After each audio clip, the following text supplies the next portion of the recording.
je vais vous montrer comment je peux détruire les smart contracts et je force les smart contracts à envoyer les Ethers sur l'adresse qu'il a détruite, au fait, ou bien sur un autre smart contract. Je vais vous montrer comment faire ça avant d'utiliser New. New, ça va nous permettre de déployer un smart contract à partir d'un autre contrat.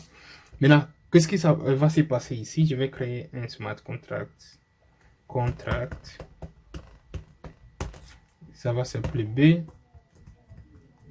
Et dans ce smart contract, je vais ajouter la fonction qui va lire la balance des smart contract. Function balance et view public returns uint.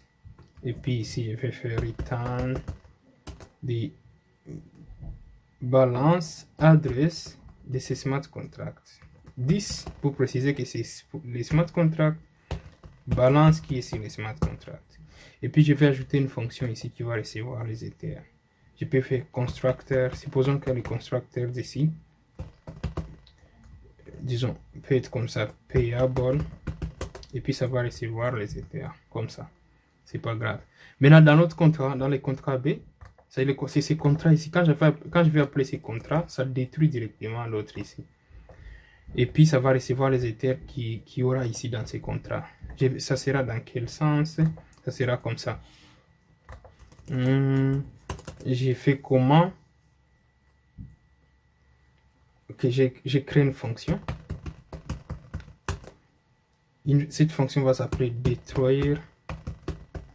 Et puis, j'appelle la fonction, le contrat A. J'ai créé l'instance. Et puis, qu'est-ce qui va se passer? Je vais faire external.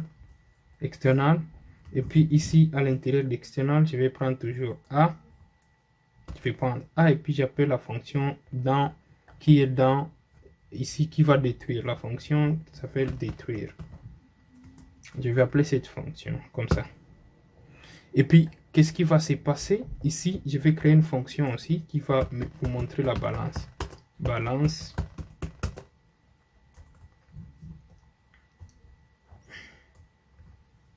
View public returns uint.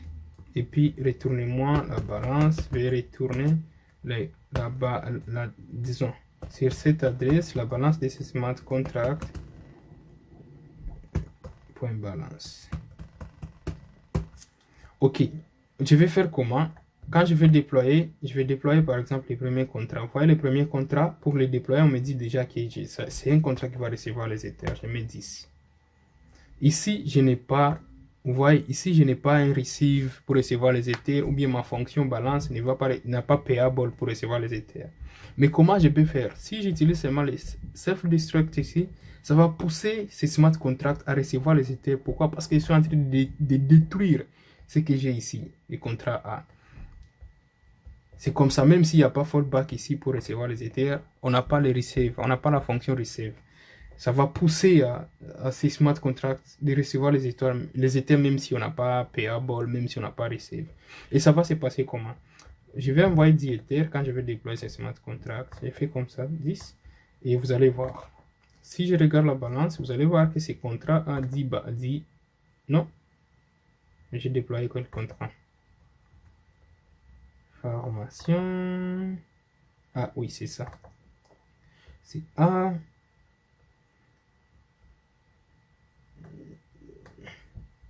Qu'est-ce que j'ai fait, pardon? Constructeur, payable. Return balance. Normalement, ça devait donner la balance. Ok, voyons. Formation. Oh, c'est A. Ok, dès qu'on déploie comme ça, on regarde. Normalement, ça doit donner la balance. Oui, voilà. Maintenant, là, on a la balance. C'est bon. Et puis, on va déployer le deuxième contrat. Tu n'as pas de problème. Contrat B, on déploie ça. Et dès qu'on parcourt le contrat B, vous allez voir que si je regarde la balance, c'est 0. Mais si le contrat B appelle le contrat A, ça va détruire ce contrat et puis ça va récupérer les Ethers qu'il a. Comment est-ce que je vais faire? Je prends l'adresse du contrat B, du contrat A, pardon. Je mets ici, comme ça. Et puis je fais détruire. Ça passe. Quand je fais balance, j'ai les 10 Ethers. Et quand je fais balance ici, il y a 0. Vous voyez que ça a détruit le contrat. Ce contrat ici est inactif. Ça ne peut pas fonctionner. Ouais. C'est comme ça que vous pouvez détruire et récupérer les Ethers qui sont dans un autre contrat. Alors, ici, on va voir comment déployer un contrat à partir d'un autre contrat. Et comment ça va se passer? Je vais utiliser le même exemple et je ne vais pas aller loin. Au fait, je vais faire comment? Ici, dans ce contrat ici, je vais supprimer tout ça. Et OK. Et je vais faire comment? Je fais function déployer. Ici, on va déployer quoi? Ça sera external. Et puis ici, qu'est-ce qui va se passer? Je vais prendre le nom du premier contrat que je vais déployer. Je déclare ça comme ça. Et puis je lui donne un autre nom, par exemple A, qui sera égal à new A. Et si le contrat ici a un constructeur, on voit que notre constructeur ici c'est payable. Il y a payable c'est notre constructeur, donc ça peut recevoir les Ethers. Si je veux, je peux enlever ces payables ici. Et si je peux enlever les payables, je mets l'argument par exemple uint x. Et puis ici, je peux appeler x uint x. Ici, je peux faire x égale x. X égale x. X égale x. Vous voyez que ici, quand je vais déployer ce smart contract, x va porter une valeur quelconque. Et je peux mettre la valeur à partir d'ici.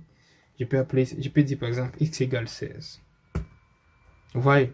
Maintenant, ici, si j'appelle cette fonction, ça va déployer directement l'autre contrat là. Vous voyez, ça déploie l'autre contrat. Et puis, comme vous voyez, on vient de me signaler ici que les A ici que j'ai mis n'est pas utilisé. Alors, je vais créer une variable du type contrat A qui sera soit public, que je vais appeler new contract. New contract. Et puis new contract ici, je vais donner la valeur. New contract sera égal à A. Vous voyez?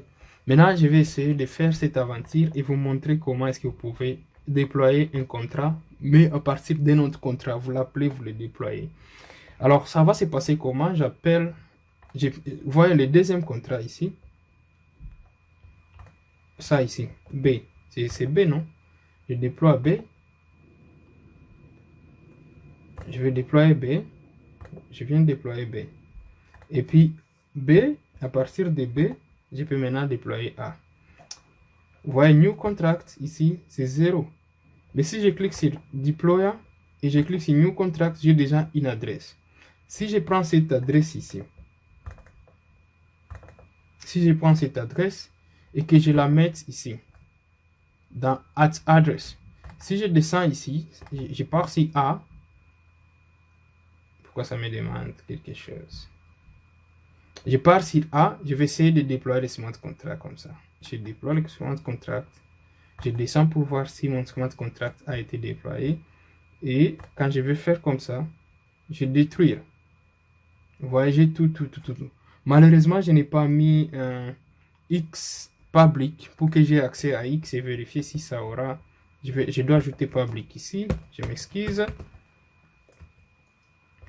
Ok, je dois organiser mon code pour que ça soit un peu clair. Ok, j'efface ça, je supprime. Je dois encore recommencer. Ok, c'est pas grave. Je dois commencer par faire le deploy des B. Ok, je deploy B et puis je parcours B pour récupérer les contrats A. Vous voyez ici, j'ai 0. Dès que je fais comme ça, ça va me donner l'adresse du contrat. Je copie ça et puis je mets ça ici. Alors, à partir d'ici, je peux déployer A. Je cherche là où A est. Et puis, je fais adresse, ça déploie. Et puis, dès que je descends, j'aurai mon adresse, mon A là-bas, que je vais parcourir. Et puis, l'objectif est de voir ça. Vous voyez, j'ai le 16. J'ai le 16 que j'ai déployé dans un autre contrat. Mais je viens de le récupérer dans le nouveau contrat que je vais déployer. Ouais, c'est comme ça que vous pouvez manipuler New pour déployer un autre contrat dans un autre contrat. Ça dépend de tout contrat que vous voulez. C'est comme ça que vous pouvez le faire. Si vous savez seulement, disons, comment et la logique, en fait. C'est comme ça que ça marche. Vous voyez, c'est un peu difficile, c'est un peu complexe, mais si vous comprenez la logique des smart contracts, comment ça marche, ça peut être facile. Et merci beaucoup, on se voit dans la suite. Merci.